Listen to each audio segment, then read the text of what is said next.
America തലക്ക് 10 കോടി വിലയിട്ട ഒരു കൊടും ഭീകരനാണ് അബു മുഹമ്മദ് അൽ ജുലാനി. എന്നാൽ ഇപ്പോൾ തീവ്രവാദി എന്നതിൽ നിന്നും മാറി ഒരു മിതവാദിയുടെ ഇമേജ് ഉണ്ടാക്കിയെടുത്ത ആളാണ് അൽ ജുലാനി. പക്ഷേ അൽ ജുലാനി എന്ന പേര് ലോകത്തെ ഇപ്പോഴും ഭയപ്പെടുത്തുന്നുണ്ട്. സിറിയ പിടിക്കാൻ IS തലവൻ അബൂബക്കർ അൽ ബാഗ്ദാദി നിയോഗിച്ച വിശ്വസ്തൻ കൂടിയാണ് അബു മുഹമ്മദ് അൽ ജുലാനി എന്ന വിമത നേതാവ്. ഇപ്പോൾ സിറിയയിൽ അധികാര കൈമാറ്റം നടക്കുമ്പോൾ സിറിയയുടെ ഭരണം ഏറ്റെടുക്കാൻ ഒരുങ്ങുകയാണ് തീവ്രവാദിയായ അബു മുഹമ്മദ് അൽ ജുലാനി. 42 വയസ്സുള്ള അബു മുഹമ്മദ് അൽ ജുലാനിയാണ് സിറിയയിലെ അസദിന്റെ ഏകാധിപത്യ ഭരണം ഇപ്പോൾ അവസാനിപ്പിച്ചിരിക്കുന്നത്. അമേരിക്കയും ഇസ്രയേലും ഇസ്ലാമിന്റെ ശത്രുക്കൾ എന്ന് പ്രഖ്യാപിച്ച ആൾ കൂടിയാണ് ജുലാനി. ഒടുവിൽ അമേരിക്കൻ മാധ്യമങ്ങളെ തന്നെ ഉപയോഗിച്ച് താൻ ഒരു മിതവാദിയാണെന്ന് വരുത്തി തീർക്കാനും ഇയാൾക്ക് കഴിഞ്ഞിരുന്നു. അങ്ങനെ അമേരിക്കൻ ആക്രമണങ്ങളിൽ നിന്ന് ഒഴിഞ്ഞു മാറാനും ഇയാൾക്ക് സാധിച്ചിരുന്നു. സൗദി അറേബ്യയിൽ ജനിച്ച് 7-ാം വയസ്സിൽ കുടുംബത്തിനൊപ്പം സിറിയയിലേക്ക് എത്തിയ ആളാണ് ജുലാനി. പഴയ സെപ്റ്റംബർ 11 ആക്രമണങ്ങൾക്ക് പിന്നാലെയാണ് തീവ്രവാദ ആശയങ്ങളിൽ ജുലാനി ആകൃഷ്ടനായത്. 2003 മുതൽ 5 വർഷം ഇയാൾ ഇറാഖി ജയിലിലായിരുന്നു.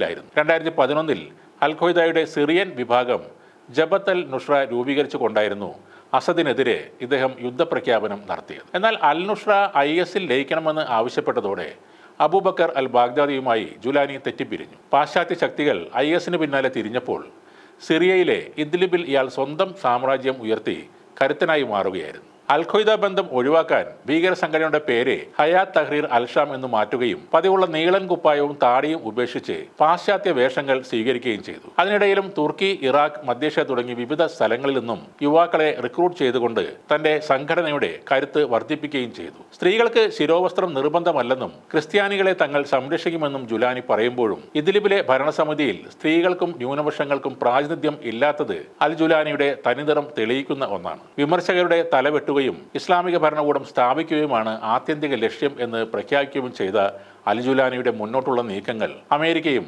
ഉറ്റുനോക്കുകയാണ്. സിറിയയിൽ ഇനി എന്താണ് ഉണ്ടാകുക എന്നത് ആർക്കും പ്രവചിക്കാൻ ആകാത്ത ഒരു കാര്യവുമാണ്.